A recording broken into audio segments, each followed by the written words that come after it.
Hi, everybody. We're just going to give folks a minute to come in from the waiting room.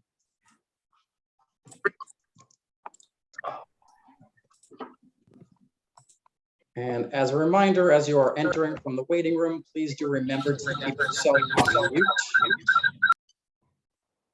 unless and until you will be actually speaking. Thank you very much. Good afternoon. This is an administrative hearing before the Mayor's Office of Consumer Affairs and Licensing. Today is Wednesday, March 2nd, 2022. This hearing is being conducted pursuant to certain temporary amendments to the open meeting law. That is what allows us to meet virtually. This hearing is being recorded and will be posted to the City of Boston's website. Again, as a reminder, please, as you are entering from the waiting room, make sure to keep yourself on mute unless and until you will be speaking. And to give folks a moment to make sure they are on mute, I will also go through and mute folks. Great. We are joined today by the Executive Director of the Mayor's Office of Consumer Affairs and Licensing, Kathleen Joyce, and Director of Operations, Rebecca Fu. I will read today's agenda item into the record. I will then ask who is present on behalf of the applicant. The applicant will have up to 15 minutes to make a presentation regarding their proposal, followed by questions by the Executive Director and testimony beginning with elected officials or their representatives. Members of the public are encouraged to sign up at the link in the chat if they wish to testify. If you have already signed up to testify, you are already on the list. I will call on each person signed up in the order that they have signed up. If you are unable to sign up using the link, we will open up to anyone else in today's hearing after we have gone through the sign up list. Public testimony shall be limited to 4 minutes per person. Please state your name, address, and affiliation, if any. I will note that this hearing comes after a month-long open comment period, and the Office of Consumer Affairs and Licensing does not give any additional weight to written versus oral testimony. At the end of the public testimony, the applicant will have one more opportunity to address the testimony and offer closing remarks. Once again, I will ask everyone joining the meeting to make sure you are on mute when you enter. Thank you. The item on today's agenda is Live Nation. The application is to maintain and operate live entertainment categories consisting of instrumental and vocal music with a maximum of 16 shows in 2022, of which 12 are new and 4 are previously postponed shows due to COVID-19 on the following tentative dates between the hours of 5 p.m. and 10:30 p.m. June 7th and 8th, June 10th, July 1st and 2nd, July 14th through 16th, August 5th and 6th, the rescheduled concert, Def Leppard and Motley Crue, August 7th, August 18th through 20th, September 18th, the rescheduled Aerosmith concert, and September 10th, Red Hot Chili Peppers. These will be taking place at Fenway Park at 4 Jersey Street. Before I allow the applicant to present, I would like to turn it over to Executive Director Kathleen Joyce for introductory remarks. Thank you, Danny, and thank you everyone for joining us this afternoon. My name is Kathleen Joyce, and I am Executive Director of the Mayor's Office of Consumer Affairs and Licensing. This application was filed with our office on January 4th, 2022. It was published in the Boston Herald on January 5th, 2022. And in addition to that, the Boston Red Sox placed another ad in the Boston Guardian. There was a comment period that began on January 5th and that went through January 28th. That comment period was extended an extra week at the request of Councilor Bach, and that went until February 4th. Mass General Law, Chapter 140, Section 183A provides that the city has 45 days to make a decision or to hold a public hearing for a live entertainment license. The 45 days expired on February 18th, and while this office is actually in violation of this particular state law, we appreciate that the Red Sox have agreed and have welcomed this hearing despite this violation on our part. I feel it's important to the neighborhood to know that my decision on the approved number of concerts is not just a rubber stamp. While no other music venue in the city has an annual public hearing, and while I felt the extended comment period was fair to the neighborhood, the businesses, and the Red Sox, I don't want to leave anyone with a sense of distrust or disempowerment around the process. Hence why we are here today to allow for the public an additional chance to discuss how this request for concerts affects them.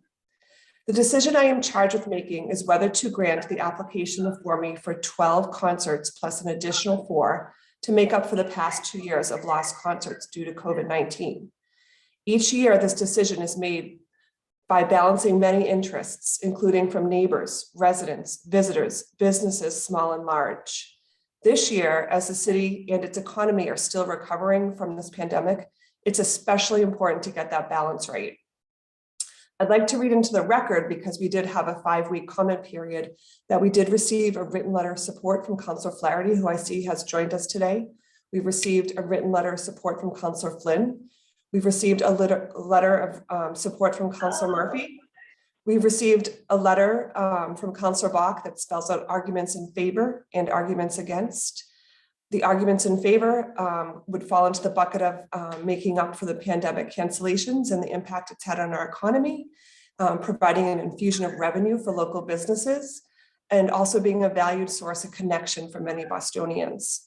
Her arguments against include things like lack of accountability for negative externalities, and that this application has only been constrained by the Fenway Sports Group's own baseball schedule. And I mention that because I believe and understand that those constraints are from Major League Baseball schedule and not from Fenway Sports Group. And as we just learned today, that the start of that schedule is very much in question right now. And also that residents had not felt empowered in the process. We received lots of testimony. We received written testimony from abutters that talked about survival, recovery, jobs, 23 letters in opposition from abutters, 1 letter in opposition from the trustees of the Lincoln Halls Condo Association. We have multiple letters. I think we counted last time 16 letters of support from abutters highlighting, quote, good neighborly actions as well as world-class events, allows Boston to compete with other world-class cities.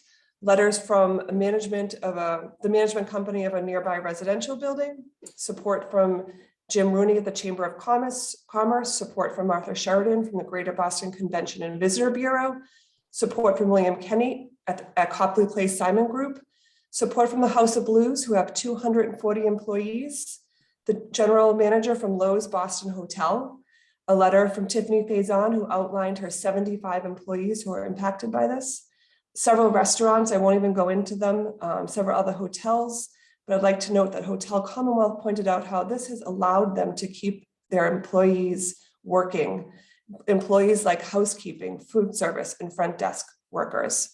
The Back Bay Association submitted a letter talking about the catastrophic loss of revenue for businesses and how this economic downturn has been experienced by all business sectors, hotels, restaurants, retail stores, parking garages, salons, spas, other small businesses that might come to a surprise to people, Hub Security, Priority Parking, small vendors at Fenway that rely on these concerts, a business that provides furniture and backstage rentals, a crane company, field seating equipment rental company. They all reached out and submitted a written letter in support. At least 3 letters from servers at restaurants that talked with impassioned pleas about how it helps pay their bills. Local 11 submitted a letter about how last year's summer return to concerts at Fenway came after the longest work stoppage in their 129-year history. 413 stagehands worked 7 concerts, and that totaled $1 million plus in wages and benefits. They even said Live Nation is one of their best employers. I appreciate the concerns from the neighbors about noise and quality of life issues. I am also moved by letters that we received from restaurants and small businesses still recovering from 2 years of incredible loss, who are dying for an opportunity for businesses to come back. I have read every single piece of testimony that has been submitted to this office, and I look forward to hearing the presentation from the Red Sox and from your additional testimony today. Back to you, Danny. Thank you, Executive Director Joyce. And I just want to make sure we recognize City Councilor Michael Flaherty, who is with us today and who has his hand raised. I will unmute you. Good afternoon. Good afternoon, Danny. Thank you, Madam Chair and members of the board. City Councilor Large Michael Flaherty, in addition to my letter, I just want to go on the record of support for the one-time request by the Red Sox to update their entertainment license from 12 to 16 summer concerts at Fenway. And my support of this request is in large part driven by the unique circumstances brought to the live entertainment industry and area businesses as a result of the pandemic of COVID-19. And according to a recent study by the Greater Boston Convention and Visitor Bureau, each concert generates $9.1 million in economic impact for Boston's visitors, as well as it attracts hundreds of thousands of visitors to the Fenway area annually. This year, more than any other year, every economic incentive needs to be utilized to ensure stabilization of our arts, entertainment, our restaurants, our hotels, and our small business sectors. And I also would like to stress and expect that the Red Sox will have thorough plans and processes in place to mitigate any potential negative impacts and continue to work with the neighborhood. So this recommendation and request enjoys my support as a citywide city councilor. Once again, thank you, Madam Chair, and the members of the board, and thanks, Danny, for taking my request to speak. Absolutely. Thank you, Counselor. I will now ask who will be presenting on behalf of the applicant today. Thank you, Danny. Dave Friedman from the Red Sox. Great, you may go ahead. Thank you so much. I guess we could say it's nice to be thinking about warm summer concerts on a cold winter day. And I want to thank my teammates who are joining me here today, Larry Cankro, Claire Durant, Sonia Babalia, and Colin Lydon, as well as our outside counsel, Dennis Quilty. And as has already been alluded to by Councilor Flaherty, thank you for joining us. And some of the comments from Director Joyce, we appreciate the chance to speak today. Our request this year for summer concerts is all about recovery and giving people throughout the region and the country a compelling reason to come back to Boston and to enjoy world-class art and entertainment. I'd like to just briefly address 3 points. It's not going to take 15 minutes, don't worry. First, the value of the Fenway Park concerts generally and our general approach to the right number of shows in normal times. Second, why we have requested 4 additional concerts this year. And third, our commitment to continuing to work with Mayor Wu's administration and her excellent leadership team, with Councilor Bach, and with local organizations to address those neighborhood impacts, what some people call mitigation. And I'll also add that we have seen letters, and we're going to hear from some people who disagree with our request and think 16 concerts is too many. And we are committed to being good neighbors and trying to work as well as we can in partnership with people who live and work in the Fenway and Kenmore area. We listen to and respect every single voice, even when we disagree on some issues. So with that commitment to work with everyone here on the Zoom, and we know many of the faces, and we've met with you all over the years. Let me first discuss the value of our concerts generally and our normal approach in normal times. So we've been hosting large stadium shows at Fenway Park for 19 years, since 2003. We're now nationally recognized as an iconic, indelible venue for world-class music and art. And many great performers say it's their favorite place to play. So what we try to do is give fans the chance to form really, once in a lifetime memories for these tens of thousands of people who come to see amazing artists, icons like Sir Paul McCartney, one of the original Beatles, or Lady Gaga, who's a uniquely talented artist and a humanitarian leader, just to name a couple examples. So over our 110-year history, Fenway Park has always been more than just a ballpark for baseball games.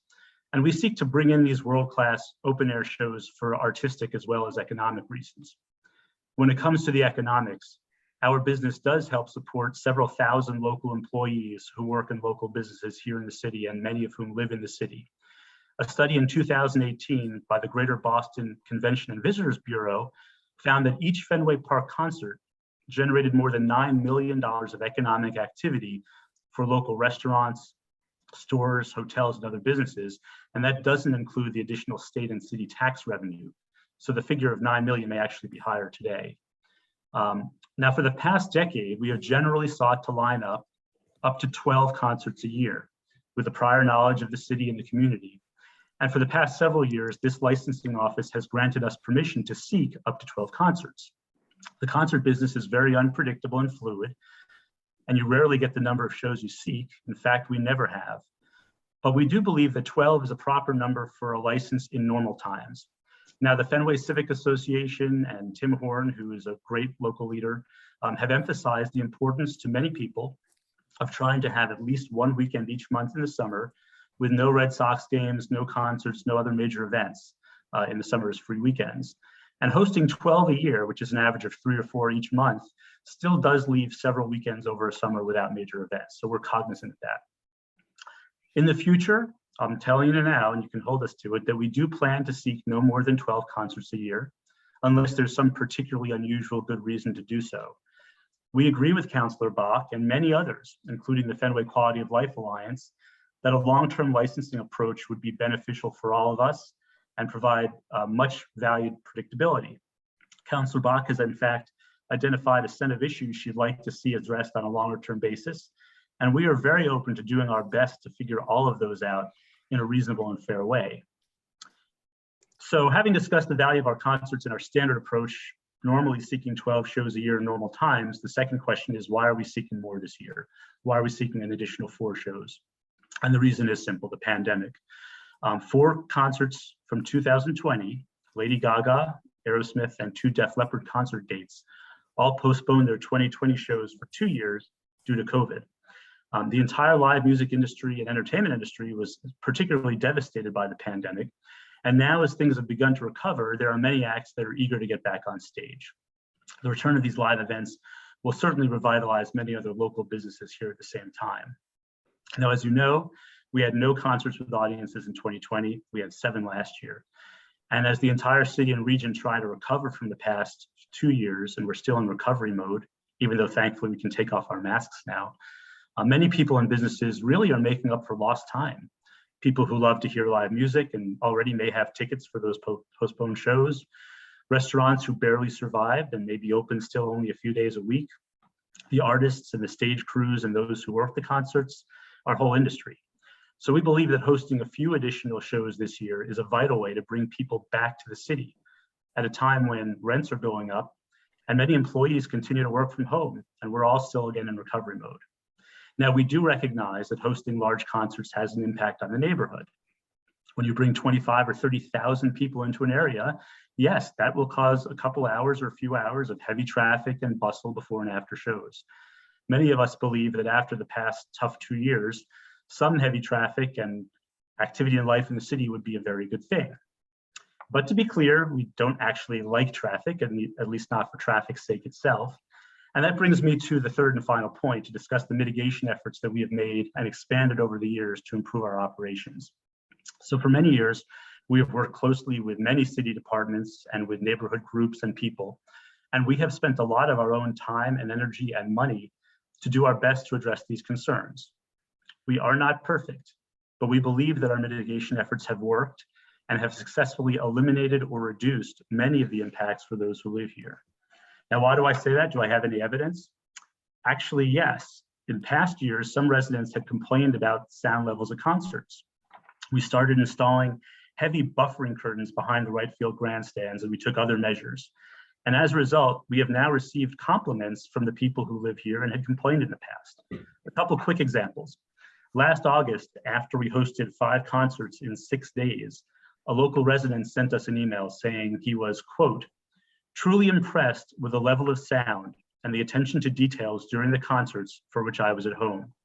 By far, they were the least intrusive sound levels since the inception of the summer concerts. I thought you should receive positive feedback. After our full concert season ended last year, a person who lives on Park Drive, just 1 block from Fenway Park, wrote to us, quote, I'm happy to report that all of your efforts to resolve the problem, sound levels, have paid off. I was home for most of the concerts this year and found that the noise level was much better than in the past. Thank you for taking the issue seriously. The changes, including the sound blocking drapes, have really paid off and have helped to improve the quality of life for the residents of the Fenway. Now, beyond sound levels, every year we do work closely with Captain Sweeney and BPD, who are terrific, as well as BTD and many other city agencies. And we try to do our best to address the traffic and parking and the post-concert crowd behavior issues. For many years, we have paid the full cost for a full, thorough trash cleanup of the neighborhood after every concert. And over the years, we've expanded the footprint of that operation so that the morning after a concert, residents see clean sidewalks. These are just some of the mitigation steps we are committed to taking and continuing to do this year and in the future.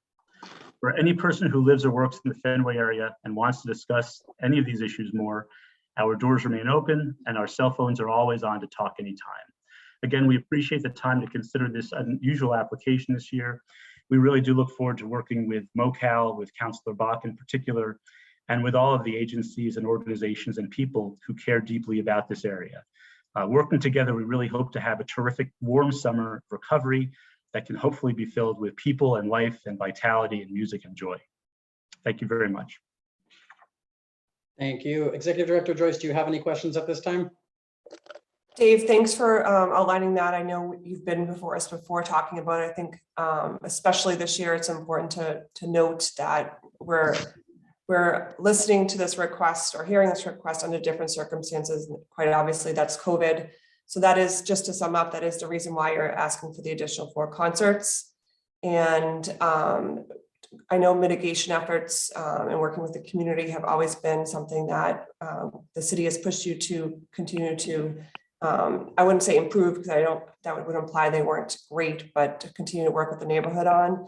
So I know we did also receive some of the positive feedback last year for the concerts, and granted there was only a handful of concerts this past year. We didn't receive much, we didn't receive a lot of complaints in general.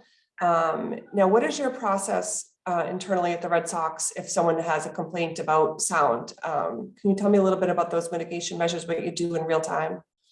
Yeah, thank you, Director. Well, in addition to our own efforts to walk the neighborhood, and Beth and Sonia and Claire and I actually take turns during shows walking around, being on the ground just to see how it's looking and feeling. If someone texts us or calls us, and we have multiple ways to be contacted, we have a hotline, a front office hotline, our cell phones, I'll give you mine right now if you want in the chat, are available.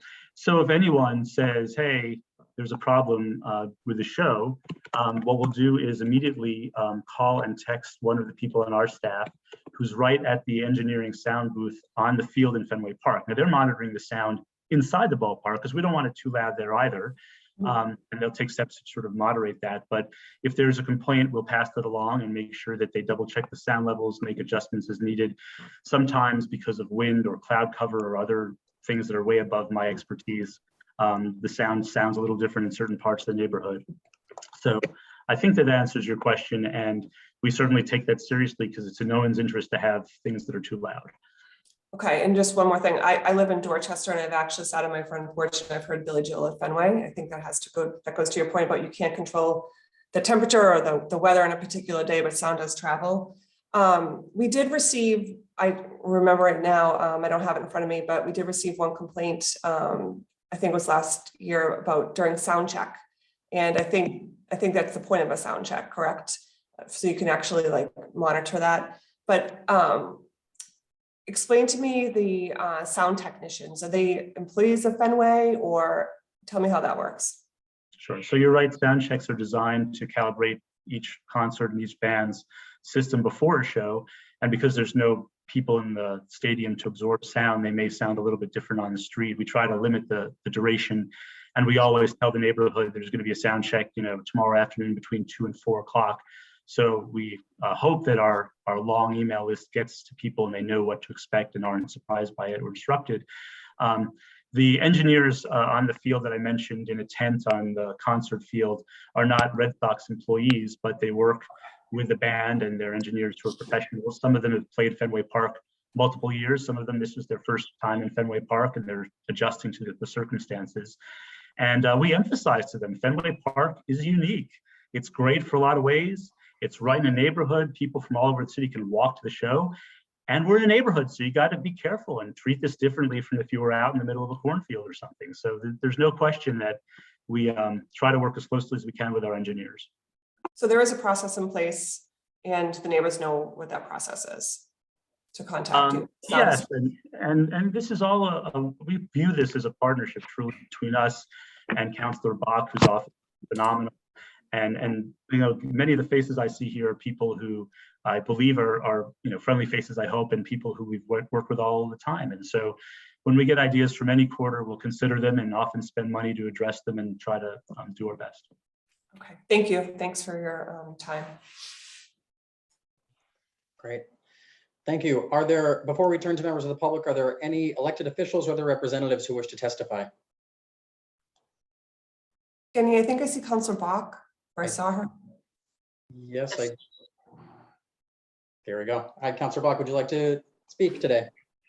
Sure. I'll be brief because I see we've got many members of the public here, and I did, as the chairwoman noted, send a fairly lengthy letter. I just want to emphasize, as I said in that letter, that To me, we're talking here about a series of really important interests in the Fenway. It's very important to me that our business community thrive, and it's been very hard to watch an entertainment business ecosystem on both ends of my district. I have both the park and the garden really suffer extremely during COVID. And so I just want to stress that I'm very sympathetic to the needs there. And as has been mentioned, not only from a business owner perspective, but from a worker perspective.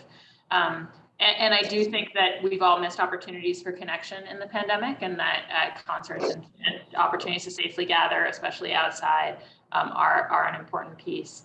I also, as I stressed in my letter, I do think that there are a number of these kind of ongoing challenges. They are negative externalities that concerts bring, whether we're talking about the noise, as has been mentioned, the sanitation issues, the security, and the traffic. And I think, and I want to give credit to the Red Sox for the significant improvements that have happened in a number of those areas. I think what I've heard loud and clear from constituents is a desire to really have accountability and a seat at the table on that, and not just to sort of trust that it will happen, but trust and verify.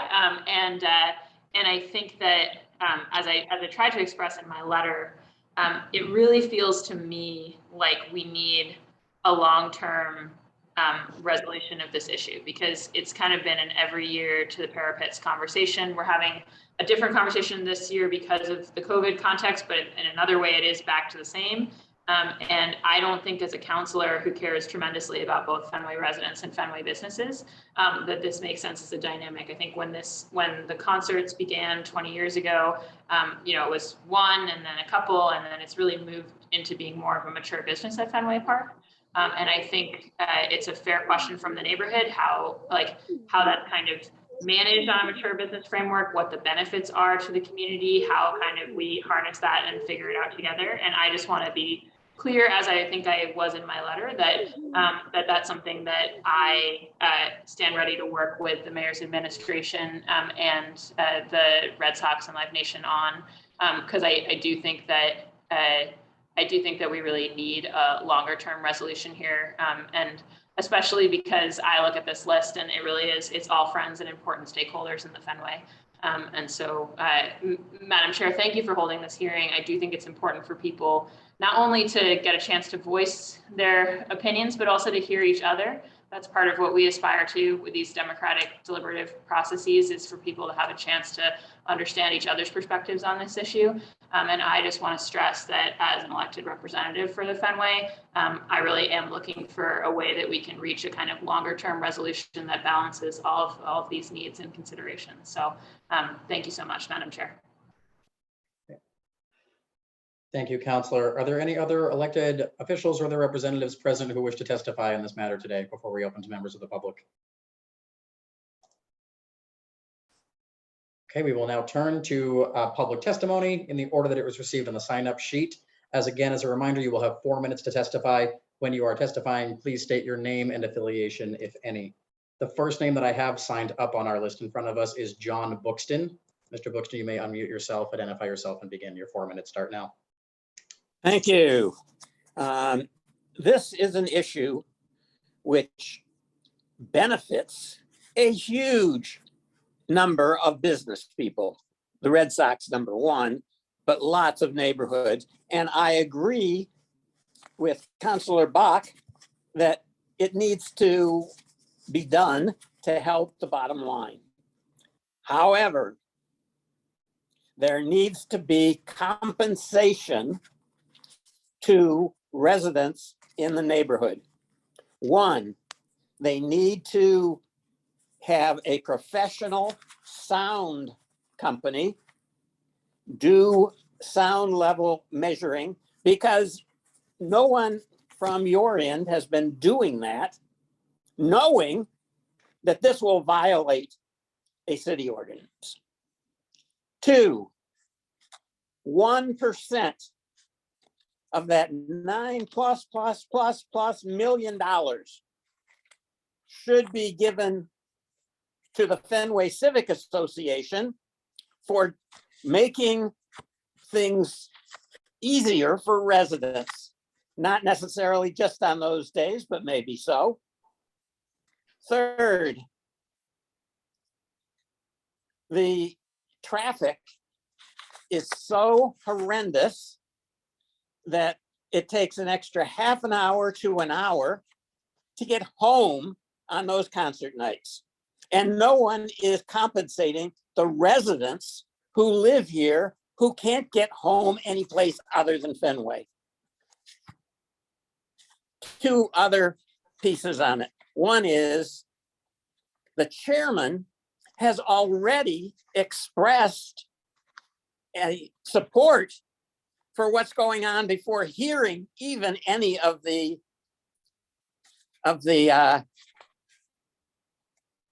comments against. And I would ask her to remove herself from making a decision in this one because of that prejudice. And lastly, if there's ever a month where there's no weekend open for residents to have company, relatives, whatever, into the neighborhood, because there's a concert on every one of the weekends that the Red Sox make available to anyone who wishes to get out of the neighborhood and have a nice dinner that night for any one of those nights during the concerts, $100 check. And all the resident has to do is say, I will be home on the evening of blank, blank, blank. I live in the Fenway, give an address, and $100 check so they can go out for a nice dinner and be away from the concert. Thank you very much. This has been a very negative thing for neighbors in the Fenway, and we have not been dealt with properly. Thank you. Thank you, Mr. Buxton. I would just add going forward that we cannot take into consideration any monetary agreements or considerations between the applicant or any other entities. So we would ask folks to please refrain from mentioning such things in comments. The next name that I see signed up is Jay Bilal. You may please unmute yourself, identify yourself, and testify. Hey, everybody hear me okay? We can. Great, this is the first time, so just want to make sure. I own Audubon Circle Restaurant. We're at 838 Beacon Street. So we're set back a little bit, but we are definitely in the neighborhood of consideration for all this. I just here to speak well of Fenway and definitely in favor of more concerts. All the applicable reasons have been said, economics, employees. It is for the better for everybody coming off of the last 2 years for sure. It's been quite the grind down here. The Fenway themselves, I understand the noise, but the eclectic people that it brings into the neighborhood, the exposure for everybody, I can't really speak highly enough of the concerts as such a different experience for not only restaurants economically, but our staff as well, and the people that get to come in and the experience of even people that live in the neighborhood that do appreciate them. I don't have too much to add, so it's all been said, but just here to speak in favor of 16 concerts this year. Thank you very much. The next name that I see is Martha Sheridan. Ms. Sheridan, you may unmute yourself and testify. Thank you. Good afternoon. Oh. Thank you. Good afternoon. I'm Martha Sheridan. I'm the president and CEO of the Greater Boston Convention and Visitors Bureau, and I'm here to testify in favor of approving this request for 16 concerts. Our agency is the lead tourism agency and destination marketing agency for the city of Boston and 44 surrounding cities and towns. We have seen firsthand over the last 2 years the absolute devastation that our businesses have dealt with as a result of the pandemic, from hotels and restaurants and retail outlets to attractions and transportation providers. We were one of the hardest hit cities, and we will be one of the last to recover. One of the challenges for us in recovery is that several of our key market sectors will not be coming back robustly for at least 12 to 18 months, most notably corporate travel and our international visitors. and our other key market segment meetings and conventions. While they are starting to happen again, the attendance at those events is down significantly and will not recover to pre-pandemic levels again for another 12 to 18 months. So events are going to be the key to our survival and to our recovery in the coming year. And we are great partners of Fenway and the Red Sox. They have provided a great slate of proposed concerts for this year, including some that have been rescheduled. We support businesses in that community that have been devastated. And like a previous commentator noted, we obviously want businesses to recover, but really for us, the key is for our valued associates to get back to work and get back to full-time work. Each one of these concerts will give residents that work in the hospitality sector in the Fenway area, Back Bay area, and beyond extra shifts, extra money that they can then spend in the community. So there's a multiplier effect. I know you've referenced our research study that we did a few years ago, and that does include multipliers where the money that comes into Fenway Park from visitors from all across the region is then spent in our local businesses, impacts our employees, and then is turned over again several times within our community. So you can't underestimate the financial value that these concerts bring. We need to do everything we can to recover our sector. Too many businesses are shuttered, and while we appreciate absolutely, some of the challenges that exist within the neighborhoods as a result of this, we hope that there's a mutual resolution that will allow for both the residents to feel satisfied and these concerts to go on so that our businesses can get back on track and recover from the financial devastation that they've incurred over these past couple of years. Thank you. Thank you very much. The next name I have is Alan Smith. Mr. Smith, are you with us? If so, you may unmute yourself and testify. Yes, good afternoon. I am here. My name is Alan Smith. I'm the general manager of the Marriott Copley Place. I'm sitting here with a group of hospitality professionals from some of the other hotels in the neighborhood in the Back Bay. We are here to voice our support for the additional concerts. As we all know, the last 2 years have been devastating to the hospitality industry. 2020, we were probably down about 70% to our 2019 numbers. And last year, we recovered somewhat to about 35% of that. And we are on a road to recovery. And that is driven by events, like Martha was saying, that happen in the city to a large scale. Business travel is not back yet. We rely on the leisure and the pleasure traveler. We have some information from last year when the concerts restarted. I mean, oh my gosh, it was like a breath of fresh air had been blown into the Back Bay and to the city of Boston in general. It was like a renaissance and a revitalization when the concert series started up in August. And the hotel business, basically, we saw probably a 30 to 40% premium on the nights that we had concerts in town. And it wasn't typically for just one night stays. It was for multiple nights. So I can't stress the importance of this business to the business community in the Back Bay specifically. We're trying to bring people back to work. We're trying to get people activated, and this is a major component in the road to recovery for the hospitality industry. So we are in strong support of the additional concerts. Thank you, Mr. Smith. The next name I see signed up to testify is Timothy Horn. Mr. Horn, if you're with us, you may unmute yourself and testify. Hey, good afternoon. I'd like to thank you guys for holding this hearing. It's really one of the biggest concerns in our letters. I did go ahead and send our letter in, so I don't really want to take very much time here. We don't really formally oppose the concerts this year. It is COVID. We do understand that there is some need, but really for us, it's more about continuing the multi-years of work to try to get to some kind of real agreement where we can actually create that situation that Dave said of 1 weekend, really 1 week that just doesn't have games or doesn't have concerts at Fenway. That's really a long-term goal, something that I don't think, at least we're talking about it. The fact that we've gotten that far is night and day. And just because of the comment that was made earlier, I would like to say that if there was ever any kind of money that the Red Sox ever push out, it would never ever go to Fenway Civic Association. They have in the past given donations to the Fund for Maintenance for Back Bay Fence, and that's held at the City of Boston. And I think that's probably the most appropriate vehicle for any kind of mitigation funds if somebody's ever going to talk about that.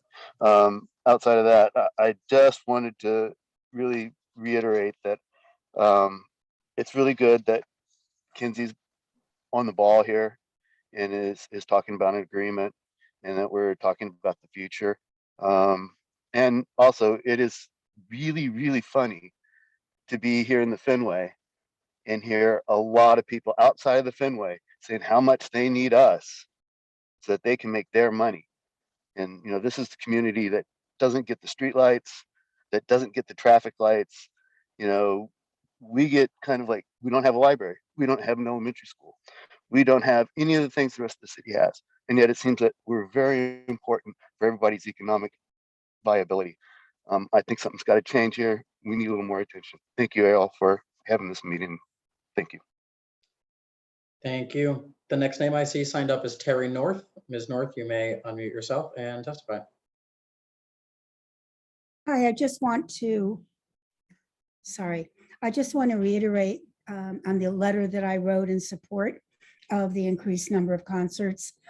Kenmore Square has been a wasteland for the last couple of years, and it's been very sad. We also have a huge construction project that's displaced many of our businesses. So we desperately need people to come back to the square, to have a reason to come here. And just the upbeat air that we enjoy when people come for the concerts. It's always such an up crowd. And I think it's time that we got some of that kind of normalcy back in our lives. So I very much welcome the additional concerts, the 16, and thank you for giving me the opportunity to speak. Thank you very much. The next name I see is Kristen Mobilia. You may unmute yourself and begin. Great, thank you. I just want to thank Mayor Wu and Chairwoman Joyce, Councilor Block, other elected leaders who are attending today, and my fellow neighbors. I agree with what some have said who have some challenges with the concerts. I'm speaking for myself today, but also for neighbors who have work commitments. This is a 4 o'clock hearing. A lot of people already had prior commitments and they need to make a salary, but also some are attending Ash Wednesday services. They asked me to speak for them today. Please note that most of those who are testifying on behalf of Fenway Sports Group, Red Sox, Live Nation, however you want to determine it, they are being paid to do a job today.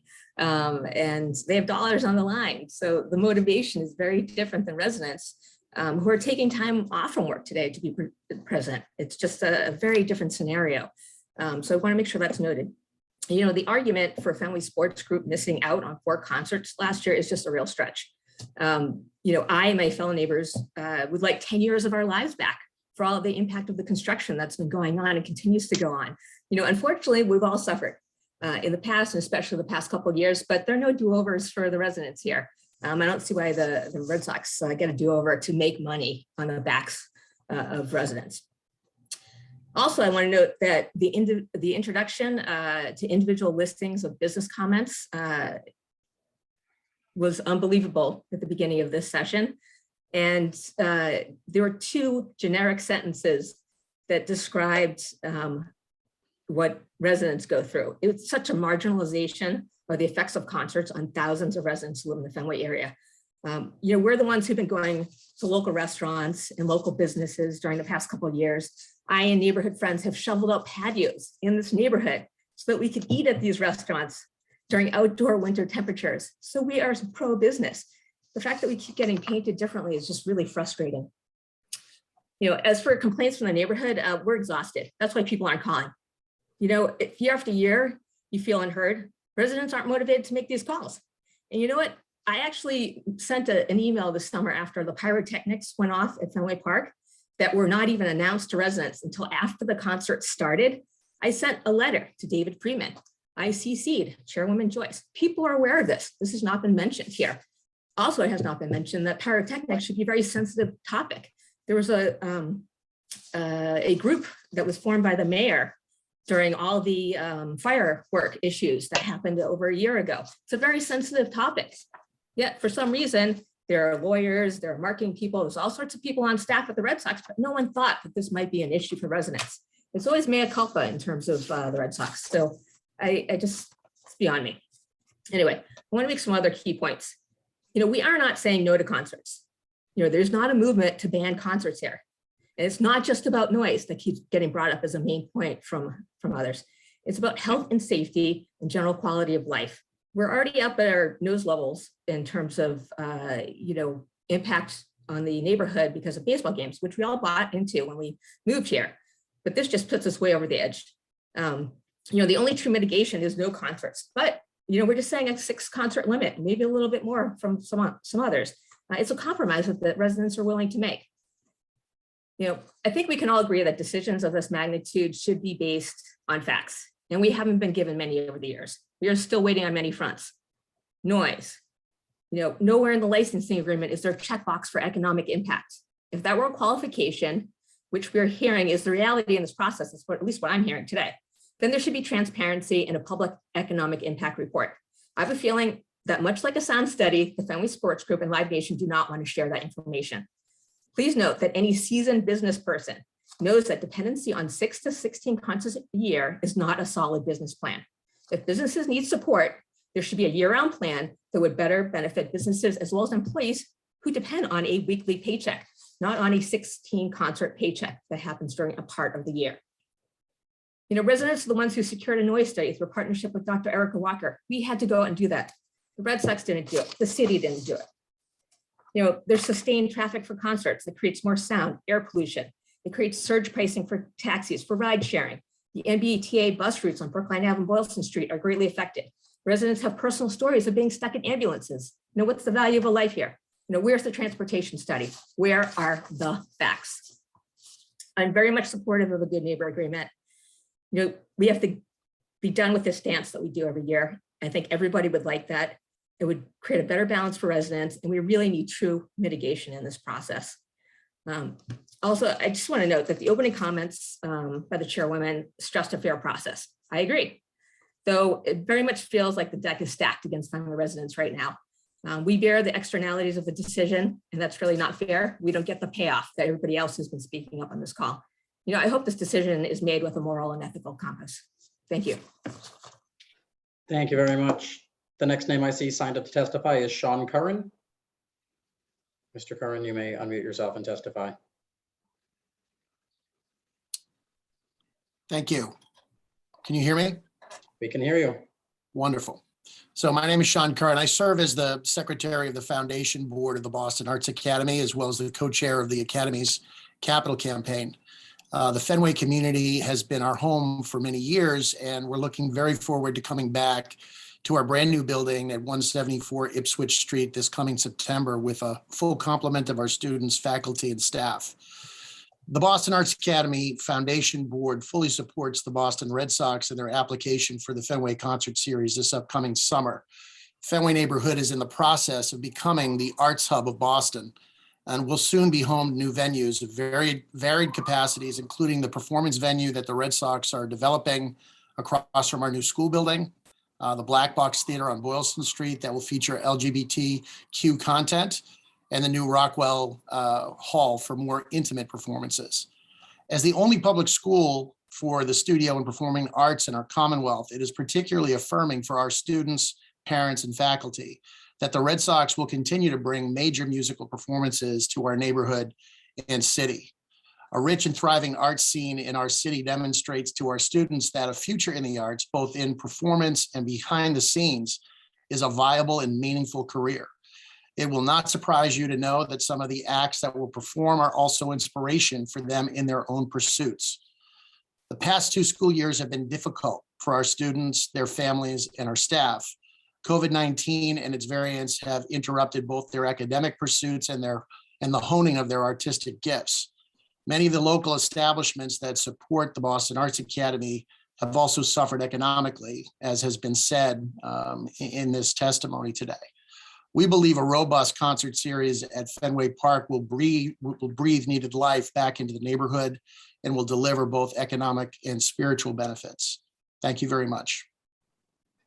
Thank you. The next name I have signed up in the queue is David Lank.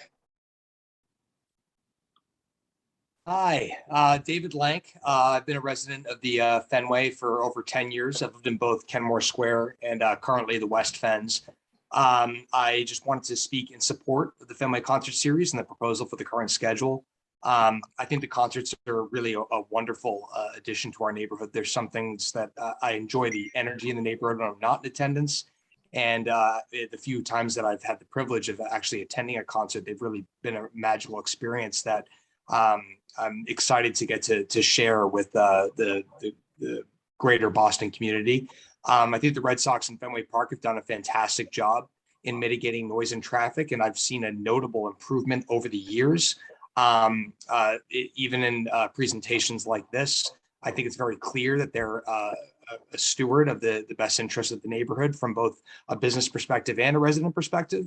And I do want to make it clear that I'm not a business owner. I have no financial interest in the concert series. I really love living in the Fenway. It was part of why I chose to live in the Fenway, because of the incredibly vibrant arts and entertainment scene, including sports, in addition to music.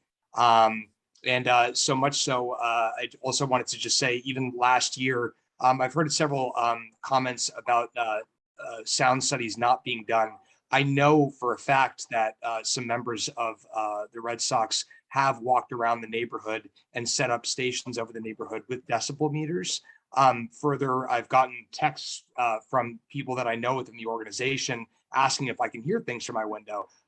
Really above and beyond in consideration. I'm also a garden plot owner, and that not owner, renter, I guess.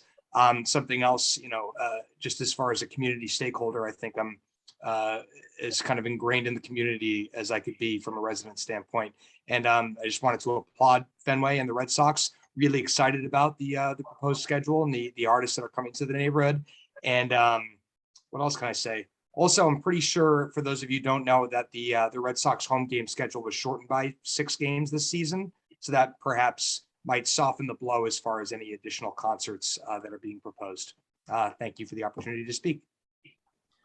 Thank you. The next name we have in the queue is Pam Beal. Ms. Beal, you may unmute yourself and begin. Hi, good afternoon, Chairman Joyce and members of the board. My name is Pam Beal, and I'm here in my capacity as president of the Kenmore Association to speak in favor of holding 16 concerts at Fenway Park this year. As I said in the letter I previously submitted, these last 2 years have been very difficult for the local businesses, with no office workers, no tourists, an abbreviated baseball season, reduced capacity for many baseball games, no concerts in 2020, and only 7 concerts last year. And now add into that mix a baseball strike with the permanent loss of games and a delayed opening day celebration. These concerts have become critical to the survival of area businesses this year. Since we have been given this additional chance to speak to you today, I would like to take this opportunity to remind the board and others that when the push came many years ago for the community to save Fenway Park, it was explained to us that refurbishing the oldest ballpark in the major leagues would be an enormous long-term financial undertaking, and that alternative sources of income like concerts would be needed. There was never a discussion about limiting the uses. It was all about saving the park and ensuring that the park would remain viable for many years to come. Unfortunately, now there are not many people left who were involved in those discussions. People have moved out, new people have moved in, and administrations have changed. But the reality of operating and maintaining the oldest and smallest ballpark in baseball still remains and should be factored into these deliberations. I would also like to use this time today to remind the board that the Red Sox continue to regularly host community meetings to bring the residents and businesses together with the Boston Police Department, elected officials, and representatives from various city agencies to discuss concerns, ask questions, and work as a group to find solutions. These meetings have been very productive, and things like sound mitigation and extended hours for parking enforcement, as well as an expansion of the area cleaned by Project Place, have all come out of these meetings. In closing, I would like to take this opportunity to thank Mayor Wu, this board, our city councilor Kenzie Bott, and our neighborhood services representative Molly Griffin for organizing this public process. And hopefully during your deliberations, you will take into consideration the comments you hear today and the many letters submitted in support of the concerts and vote to approve 16 concerts at Fenway Park this year, as these concerts will bring much needed business back to our neighborhood. Thank you. Thank you very much. The next name that we have in the queue is Christopher Welling. Mr. Welling, if you are with us, you may unmute and begin. Thank you for allowing me to be heard. My name is Christopher Welling. I am president of IATSE Local 11. We are the union that represents backstage workers in the live events industry. We're a diverse blue-collar group of nearly 1,000 workers, and COVID has devastated our industry. We were shut down for a full 18 months. Last summer's abbreviated Fenway concert series provided some financial relief to the workers I represent, but the Omicron variant set us back again as entertainment started to move indoors. We normally enjoyed good union wages and benefits from Live Nation that sustain a career in the entertainment industry. However, the past 2 years have put us all in economic distress. Many have drained their 401ks, taken early retirement, or left the industry. We need these concerts to get back on our feet. The weekly gross payroll at Fenway puts $150,000 to $200,000 of gross wages into approximately 200 workers' pockets per concert. Because of the large size of these crews, workers just beginning their careers often get their start at Fenway. A large portion of these folks are Boston residents who are struggling with housing and living expenses. These additional concerts may help them catch up on rents and mortgages. These are your friends and neighbors who are looking to get back to work. We don't want handouts. We simply want to get back to work. The Greater Boston Convention and Visitors Bureau puts the overall economic impact per concert at $9 million. Attendees spend on average $42 per person at restaurants outside the park. Hotels also thrive. Room demand equals that of the Boston Marathon or ahead of the Charles Regatta for each concert. President Biden, in his State of the Union address, said it's time to get people back into the cities. We agree, and these concerts will help.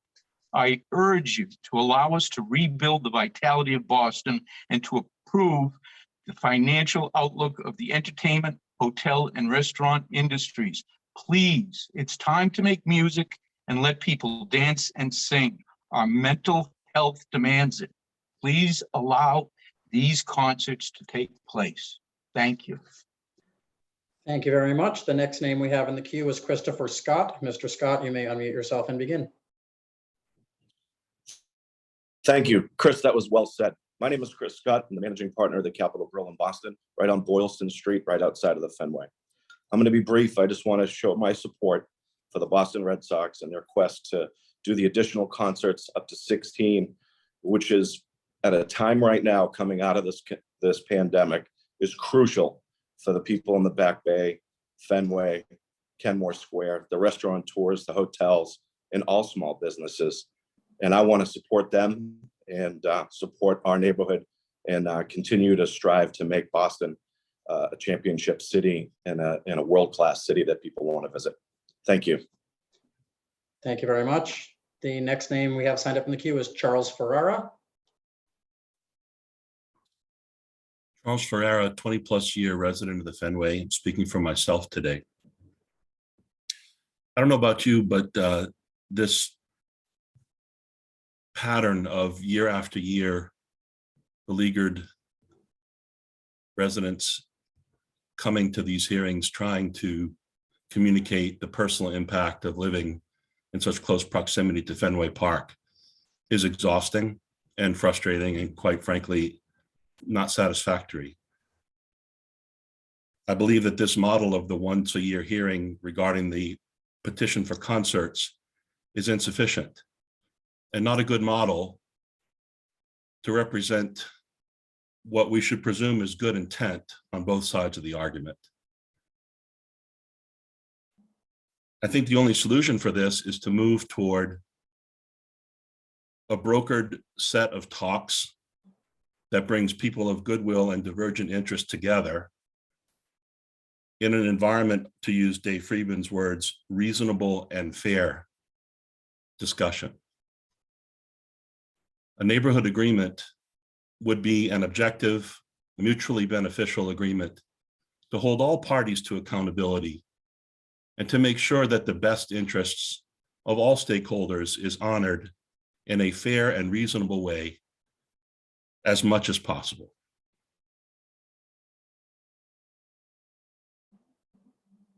One thing I think we've been lacking is a mutually agreed upon objective standard that is measurable and that holds all parties accountable for agreed upon norms and parameters in which to have a concert and to mitigate the damages, if there are any, and some of us believe there are, that come along with that. But the lack of an objective standard leaves us to anecdotal evidence, like individuals walking around a neighborhood expressing their own opinions about noise levels, or individual residents saying it's too loud for me, but not too loud for you. This is not a way to address such a significant dilemma. Finally, I want to reiterate what those who have said, that this is not a case of all or nothing. This is a case of what is fair and reasonable. Let's get a neighborhood agreement together. The residents need the city to advocate on our behalf. We don't have the power of the Fenway Sports Group or of the businesses that have been represented here today in support of 16 concerts.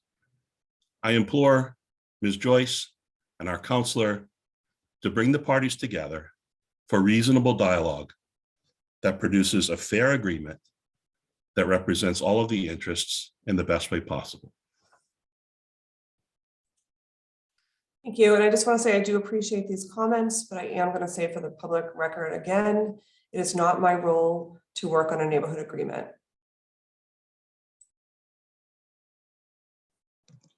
Thank you. The next name we have signed up on the queue is Beverly Sky. Ms. Sky, if you're with us, you may unmute and begin. Yes, hi, thank you. I'm an artist. I have a studio at Fenway Studios and a plot in the community gardens. It has been stated that these economic incentives that bring in $9 million to local businesses, regretfully, we residents do not benefit from these incentives in any way. Speaking of mental health and quality of life issues, we are negatively affected primarily by traffic, both foot, automobile, bicycle, taxis that blare music all through our street. My building is on Ipswich Street. There are 80 home games scheduled this year, and we deal with the 25,000 people passing down our street both ways. Our narrow streets cannot handle the traffic jams. These crowds are loud and rowdy on the way to the games and concerts. And on the way back, they tend to be drunk, inebriated, vomiting all over our streets. There are no trash barrels on Ipswich Street or on Boylston Street. The noise is incredible. You have to live in our neighborhood to understand what this impact of 25,000 people is to us. I have to plan, if I want to get to my studio on a baseball game day, I have to plan at least an hour ahead to make sure I don't get stuck on traffic on Starrow Drive or Boylston Street or Ipswich Street. That's an hour each way that I have to mitigate in my life all through the seasons. We have tried to talk to Fenway organizations about keeping Ipswich Street making Ipswich Street upgraded somehow. The trees, we have 4 trees in front of our building, and every year the branches are broken, kids swing from the branches. It's just has an incredible impact that's hard to kind of articulate against all of the businesses and financial interests that we hear spoken. I really appreciate what Kristen Mobilia in particular stated. We just don't seem to have any power against having all of this impact on our lives. Thank you. Thank you. The next name in the queue we have to testify is Erica Bernstein. You may unmute yourself and begin when you're ready.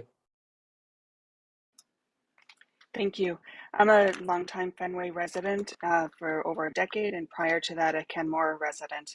And I wanted to talk today about the importance of outside studies on the traffic as well as sound, particularly vibration. And I know vibration is hard to assess, but just to give a personal experience, I live a few blocks away from the Fenway on Peterborough.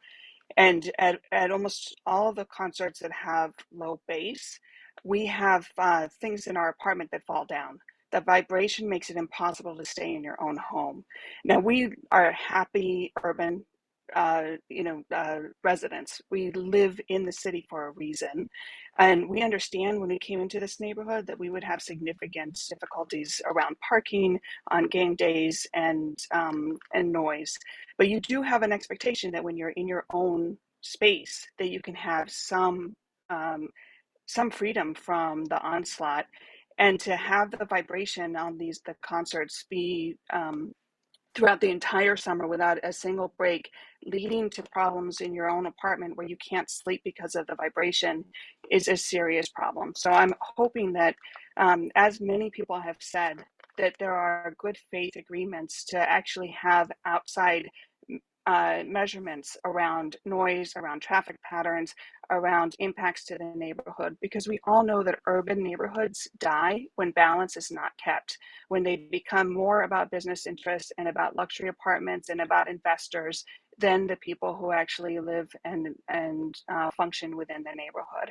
And good balance is the key here, that we really need to make sure that the outsized power of the business interests is also matched in part by the quality of life of the residents who've dedicated their daily dollars to living in this neighborhood, improving the neighborhood, and making the best of what is really a rich urban environment.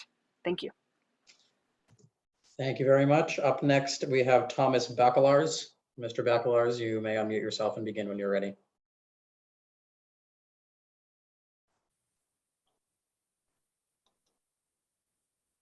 Thomas, are you with us? It looks like you are not. We'll move on. Next on the list, we have Kevin Cranston. Yes, good evening. Thank you, Mr. Green, and thank you, Director Joyce. My name is Kevin Cranston. I live at 52 Charles Gate East in the Fenway. I've lived in this apartment, this condominium now for 42 years. I also spent 10 years in the hospitality business, so I know it well. I know well the impact of particularly out of town traffic and people from other parts of the city utilizing the benefits of the vibrant neighborhood that we built in the Fenway over the last 50 years in my case. I did submit written comments. I am a member of the Red Sox Advisory Group. We've been engaged in active conversation with the Red Sox for years on this, and I want to reiterate our commitment to a good neighbor agreement, even though I recognize this body is not responsible for that agreement.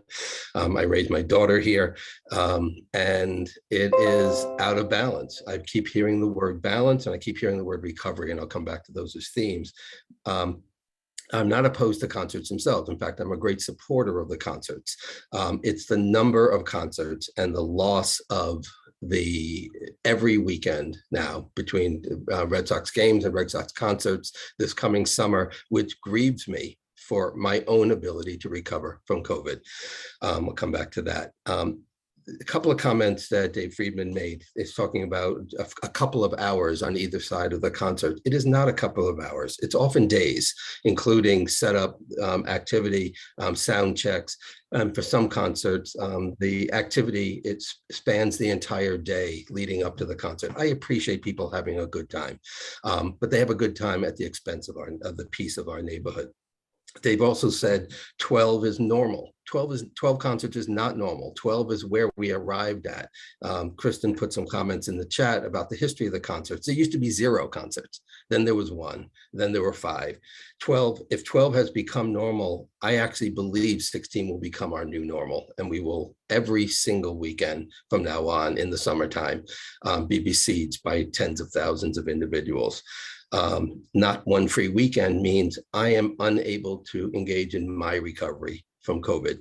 I have not been able to socialize with my family and friends. And I was very much looking forward to, as we see, and I'm in the public health field, see the amelioration of COVID, and maybe it will last, to be able to come back together in my garden in the Fenway, in my own home, in the neighborhood, in restaurants.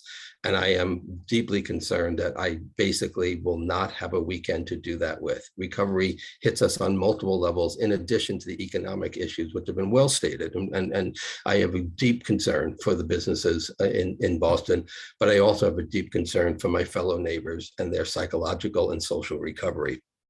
We eat and shop in the Fenway. In fact, we eat exclusively in the Fenway. And over the last 2 years, I want to appreciate places like Amelia's Taqueria, like Titation, that stayed open all the way through COVID.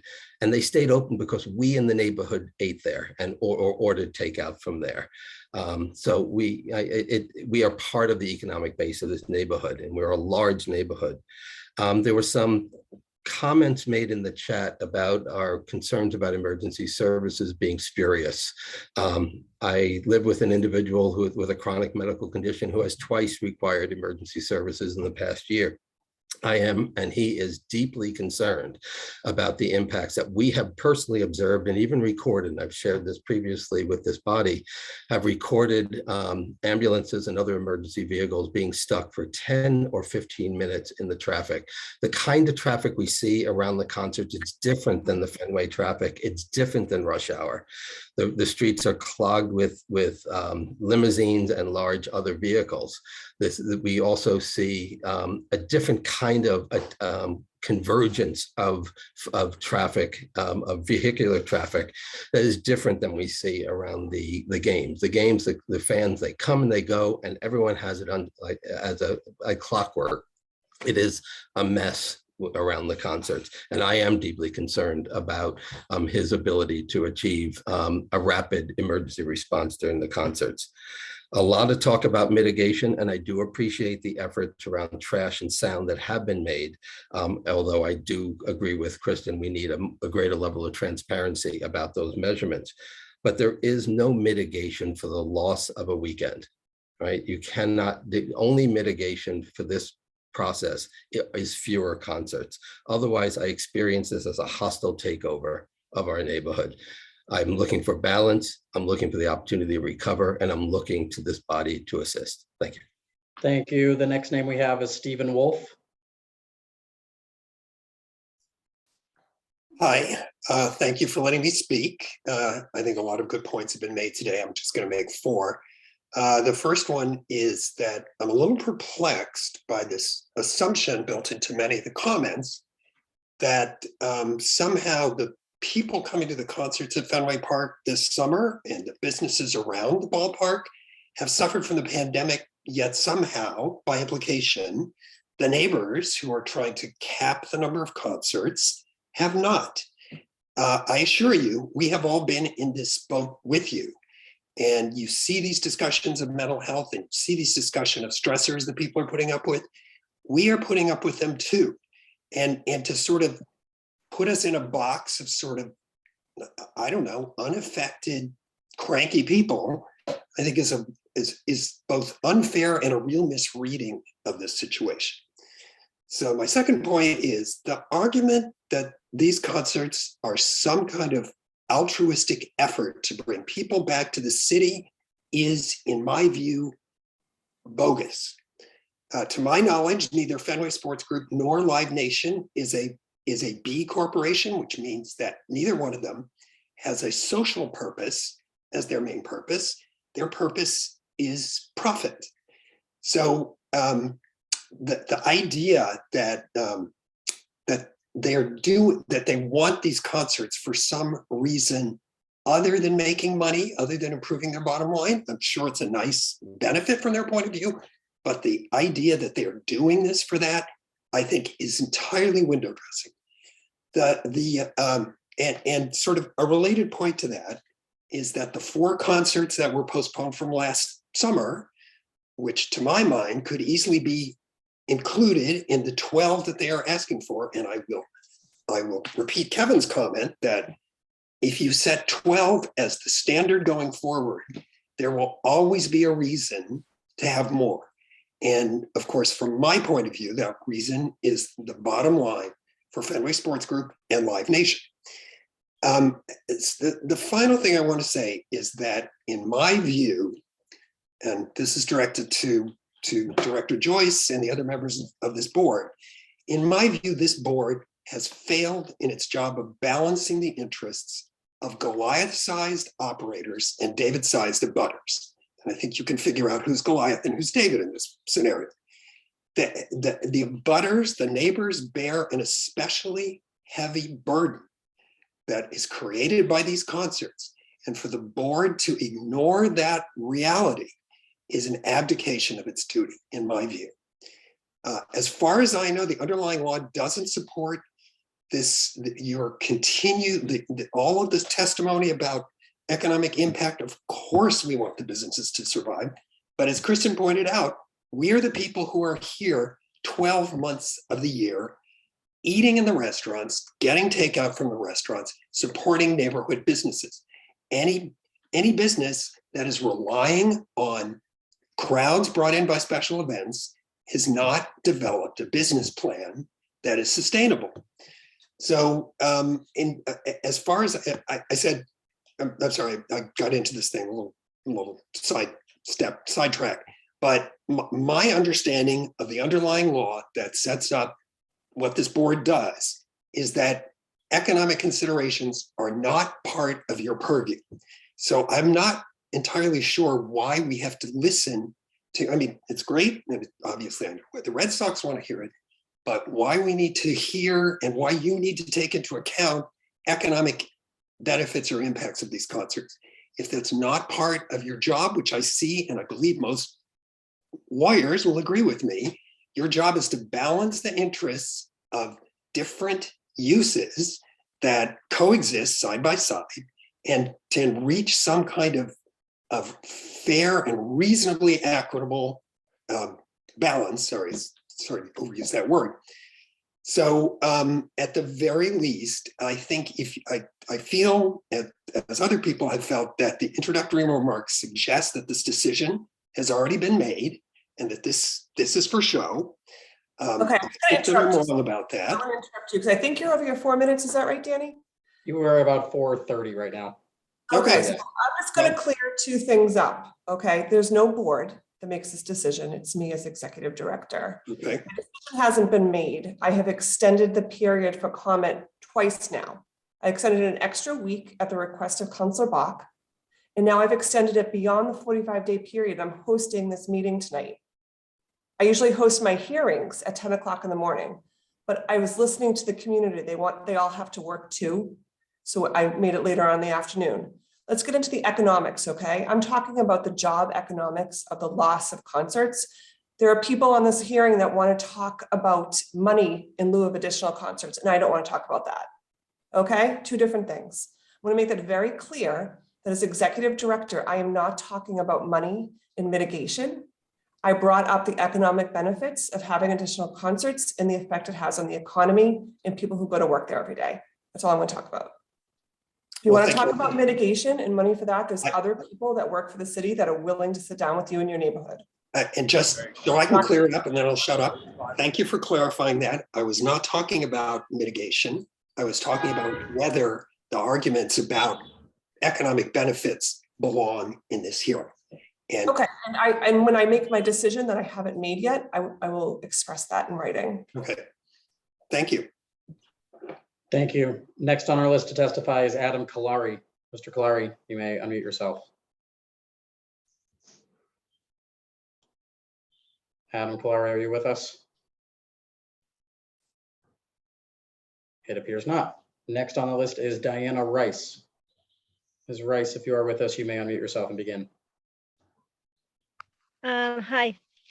I am a fan of concerts because I'm one that goes to all the time. In fact, I went to the first concert for Springsteen way back in the, many years. The only thing is, I think I'm a kind of in favor with Kristen because I think that there are too many concerts. I mean, it's going to go on and on. We'll probably have 20, as much as you can fit. And I think for the neighborhood, which I'm in favor of, we need to have balance, and I don't think it's balanced if you have it every single weekend. Although, the concerts are fabulous and you got great artists, and the Red Sox is helpful, providing us maybe a free ticket or so to see the concert possibly. But my feeling is it's getting too much, but I'm not negative about a concert, that's for sure, because I'm one that goes to a ton of concerts.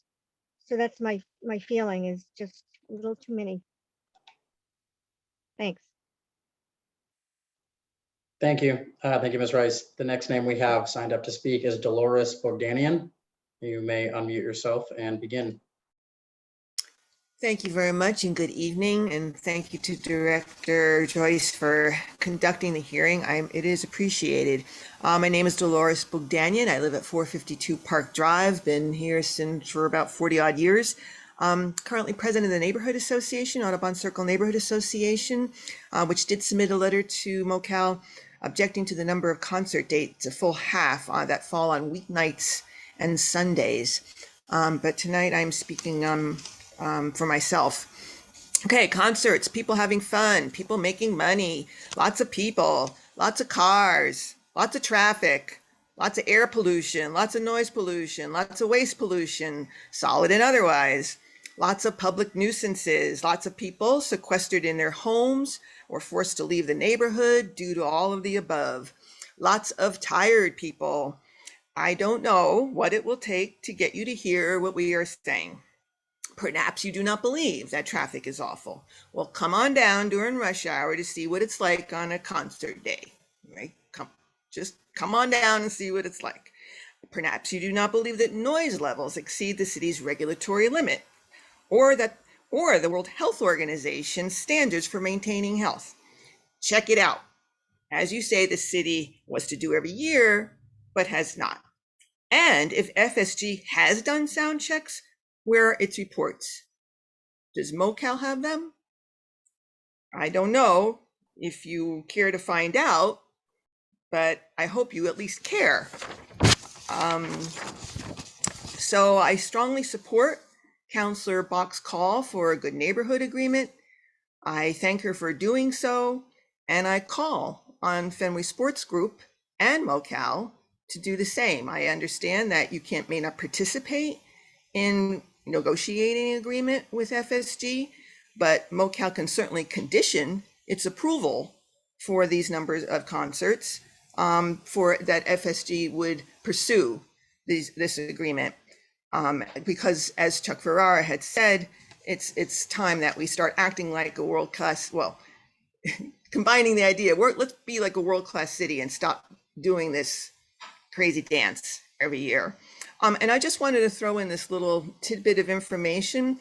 The Boston Business Journal reported recently that FSG increased in value, Fenway Sports Group in value, by 3.2 billion since the start of COVID. All right, so that's, I think, just a little piece of information. Last thing I want to say tonight is, the last time I was before you, I brought up my anxiety over hearing sirens on the street during stadium events and the fact that ambulances and fire trucks cannot get through. Others have brought up this point. I wasn't complaining about the noise. You thought I was complaining about the noise. What I was concerned about is knowing that there might be a fire somewhere with seconds, where seconds count, and the firemen couldn't get through. Someone was in an ambulance desperately needing medical care and couldn't get it. That's what was bothering me, not the noise. But what I took away from that is that it made me realize that you weren't really hearing what we were saying. So I just hope you start to hear what we're saying here. And let's make the regulations count for something. I don't know why they're in the books if no one's willing to enforce them. Thank you. Thank you. Next to testify is Alex Sachinetz. Hey, good evening. Yeah, my name is Alex Sachinetz. I'm a resident of the West Fenway. A lot of great points have already been made, so I guess I just wanted to selectively echo the comments made, of course, by Tim Horn in regards to the precedent for the number of these Red Sox concerts and how long neighborhood groups have been imploring the Fenway Sports Group to come to the table to discuss a good neighbor agreement and have been rebuffed. I would like to especially echo the comments of Kristen Mobilia. I think it's especially noteworthy that the Red Sox have, for many, many years, refused to release the results of their sound studies for viewing. Comments that she made about the fireworks in particular. Several other points, and also particularly the comments from Kevin Cranston about how the concerts last longer than just the actual concert itself. It is preparation and sound checks during the day. The lights and the noise frequently last well into the night. The lights are often on overnight, often with no warning or notice to the community. I think I really just wanted to echo what a lot of people have said about balance, about transparency, and I would like to specifically bring up the point about the precedence of these concerts as well. It has been greatly disturbing to me to see the last few years as the number of concerts grew and various parties from the Red Sox and Fenway Sports Group have said, no, this is really at this time. No, 6. 8. No, 8 is really it. We'll stop here. We'll never ask for more than 8. Oh, but now it's 12. So as several others have noted, I have no particular faith in promises saying that if this is a one-time dispensation for 16, then we will ever see anything less than 16 again. And unfortunately, that is completely unacceptable. So without something like a good neighbor agreement, I see no reason why we should believe promises from parties about the number of concerts that they're going to be requesting. So I will yield so that more people can speak, but I really hope that these comments from the affected residents are taken into consideration, and maybe slightly less so from the business interests that have pretty transparent motives here. So thanks very much. Thank you. Up next is Joe Spano. Mr. Spano, if you are with us, you may unmute yourself and begin. Hi, thank you so much. I'm speaking on behalf of Cheeky Monkey. We're a business on Lansdowne Street, and I firsthand have experienced the decimation of our neighborhood in terms of just being a business. We were down to 3 employees during the pandemic, and we're still on limited hours because of the lack of foot traffic that this has brought to us from the pandemic. So I want to say I'm in favor, of course, for these 16 concerts. Last year, it was a lifeline for us, for sure, and it was the only business we actually did see on the street. And I know, some people are the David Goliath reference, but I'm thinking of the David of my food runner and my busser and the livelihood that they have to make with these shows. And it's not about me. It's not about bottom lines. It's about recovering, and it's about making it a profitable place for them and for them to survive, for them to catch up on their bills. So, I just want to support them. They're very clean. They're very professional, very safe. And, I'm all in on the concerts for this year. Thank you very much. Up next, we have Michael Minicello. If you are with us, you may unmute yourself and begin. Hi, thank you. Michael Minicello from Time Out Market at 401 Park Drive. I definitely have empathy for the residents here because, I'll say this, that the residents, although we're open, we're losing less money by being open, and we're losing less money because of the residents, because the residents do support us. I can't speak to the past and, about the challenges and the things, but I can speak to the times that we're in now. These are different times, and, this is for the hospitality business and the business. I support 15 different restaurant owners in my building, and a lot of them, because their neighborhood and their town didn't support them as much, they had to close a lot of their businesses, and they're trying to survive here. And, it's not a sustainable business plan for 16 days, but these 16 days will help, the 16 days will help relieve a lot of debt that's been accumulated over the past year. And that's the piece. So, I support the concerts. I support the neighborhood, and I hear the neighborhood, and I think, yeah, there should be work for an agreement, but I just look for the support of the neighborhood for this year, for these 16 days, so that, we can help dig out of this hole that we're in. And just for people, the people, I employ about 200 people, and majority of those 200 people live week to week. This will allow them to move on for months. These 16 days will generate $1 million of revenue in my building alone. And that goes a very long way for someone that lives week to week. Okay. Thank you for your time. Thank you. Next, signed up to speak is Mary Ann Nelson. Ms. Nelson, you may unmute yourself and begin. Right. Thank you. Mary Ann Nelson. I live on, can you hear me? I live on Mission Hill in Boston, which is adjacent to the Fenway. I had testified at previous hearings on this. I'm going to start off by saying balance is the wrong word. I think the residents and the community of the Fenway have given the Fenway Park group too much. They've already Fenway Park has overbalanced it by having 12 concerts, and by asking for an additional 4, that it's beyond balance. It's really too much, and the city should approve the 12 concerts as they as the Fenway Park people originally agreed. I think I looked at some of the prices. I personally don't have $3,000 to go here Fleetwood Mac, so I don't think I'm going to a concert. But I just think about all the thousands of musicians that live in Boston that haven't had concerts, who would really be happy if somebody came to their concert and paid $30 to go hear them perform at a nightclub. I hear the big sucking of money out of Boston to other locations that could be spent on entertainers here in Boston who are Boston residents. Boston Arts Academy got up and started talking about the community becoming an arts neighborhood. Where are their kids going to be performing if all the money gets sucked out by these big concerts by international people taking it to other locations?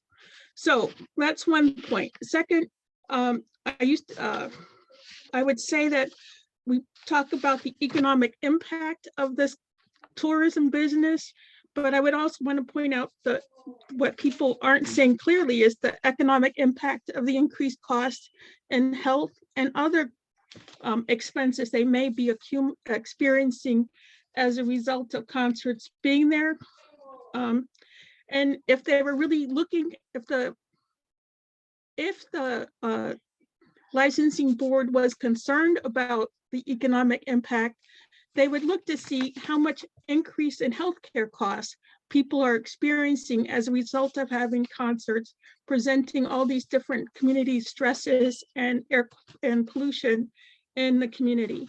We have people, and I'll point out, the concerts are different from the baseball games. People do not park in Mission Hill and go to baseball games. People do park on Mission Hill and go to concerts because they've asked me how to get to the Fenway when I'm on the street, because they're going to concerts.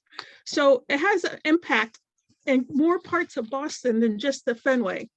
And I think that another 4 concerts will further impact our community here in Mission Hill. I'm sorry that businesses are having a hard time. I try to support my local businesses. I've eaten out more this past year than I have the prior 3 or 4 because I know other people aren't here eating out. And I'm sure the Fenway residents are doing the same. I think we're trying to support while we can, but we don't need these additional concerts to do that. I think the 12 concerts are enough.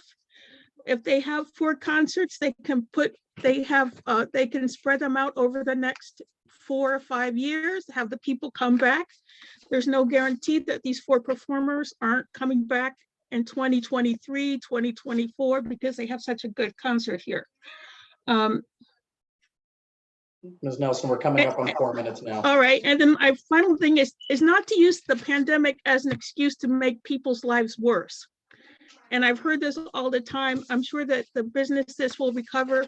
People in the Fenway I remember different businesses in the Fenway than are there now. You're here now, hopefully you'll be here in the future, but if you're not here, somebody else will come in and take over. So I think 12 concerts are enough. 16 is too many, and we should measure the impact on people's lives, including Mission Hill residents.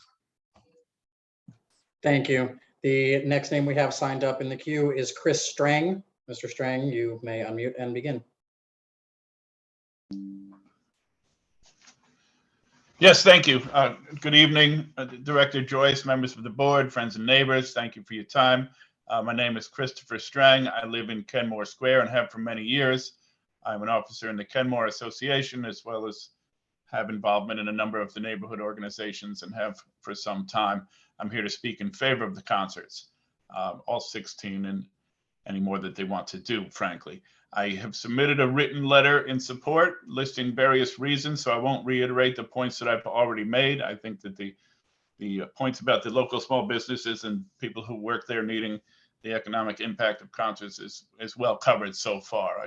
I personally enjoy living in an entertainment district where we have cultural activities, live music, and things of that nature as it's part of the draw to live here. So I appreciate the opportunity to walk across the street and go to a live concert. And actually, after 2 years of having nothing to do for fun, having a couple of extra concerts, I think would be a wonderful thing.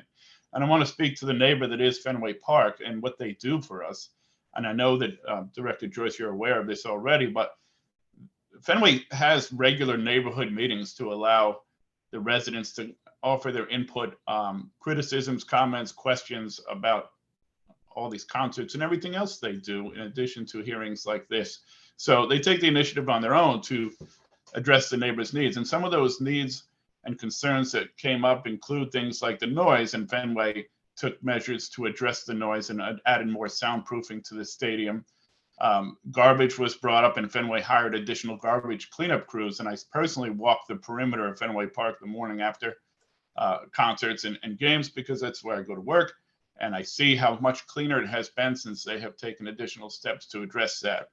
Traffic's always an issue in the area, but certainly concerts, it does have an additional impact, and they did what they could with that, and working with the MBTA and working with Uber and Lyft and creating geo-fencing and specific pickup and drop-off spots and attempts to try to alleviate those concerns. So I just want to make the point that Fenway's really done a great job of addressing the neighborhood concerns as best possible. And they have a hotline, and they give out their own cell phone numbers for the members of the staff, and voluntarily take calls into the night, and also very strictly end the concerts at 10:30. And that's an important point, that it's not something that goes, baseball games go to all hours and can get out and create disruptions in the neighborhood when you're not expecting it. Concerts are very predictably over at 10:30, and that makes it a lot easier to plan around to when you want to come to and from the Fenway area. So I'm very much in favor of everything that they're doing at Fenway Park, particularly 16 concerts this year. We certainly need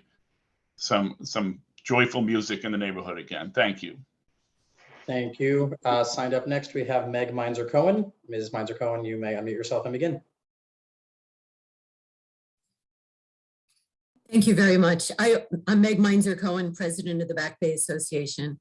And I want to share with the fact that I've actually been the head of the Back Bay Association for 22 years now. And so I've been to many, many meetings.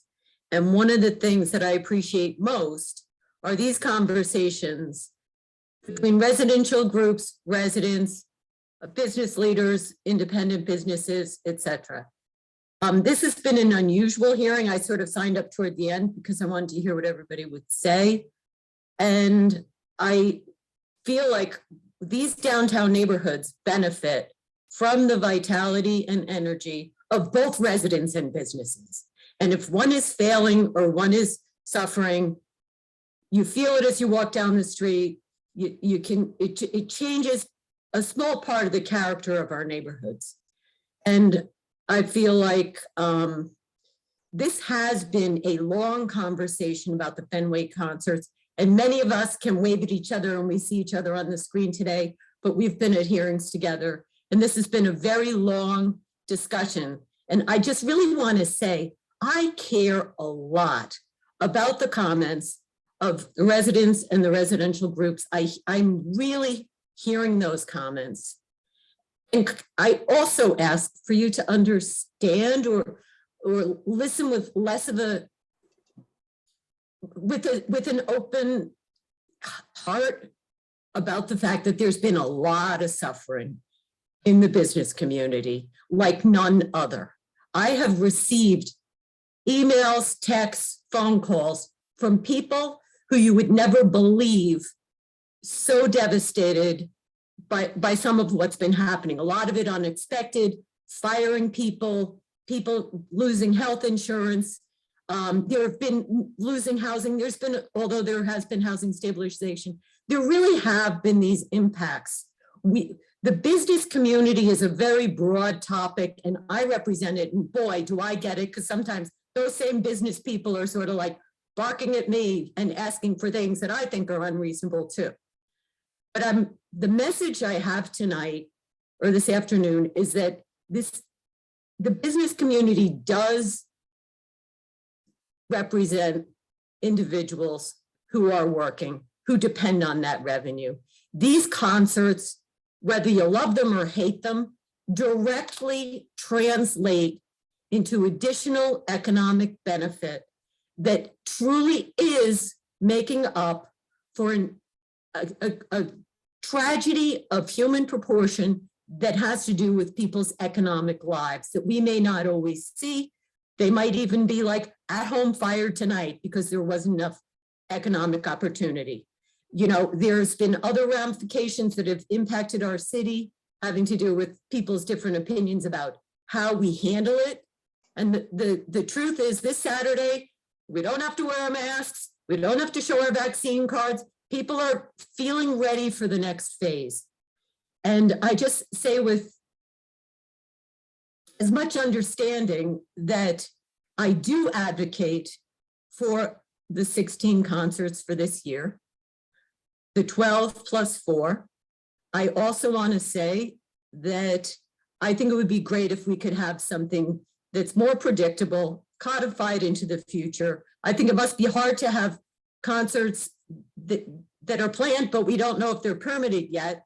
I think that it would just make the whole entire decision about the concerts more predictable. My final word is that residents speak, businesses speak, everybody has their voice.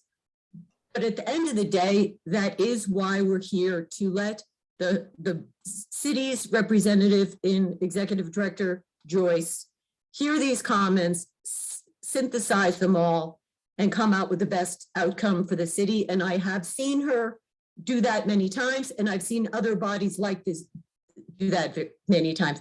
I don't always agree with everybody, but at the end of the day, I put my best foot forward, everybody else does, and then, you know, let the decision be made and we live with it.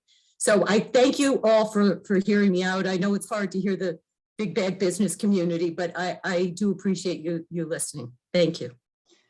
Thank you very much. The next name we have, and actually the last name we have signed up on the list, is Holly Berry. Ms. Berry, if you would like to unmute yourself and testify. Hi, thank you for having this meeting first off, and I see there's contentious points and concerns on both sides, and I don't know that having the extra concerts is going to make up for the devastation of COVID, but it will certainly help. I'm here tonight as a 20-year Fenway resident, living on the corner of Hemingway and Boylston Street.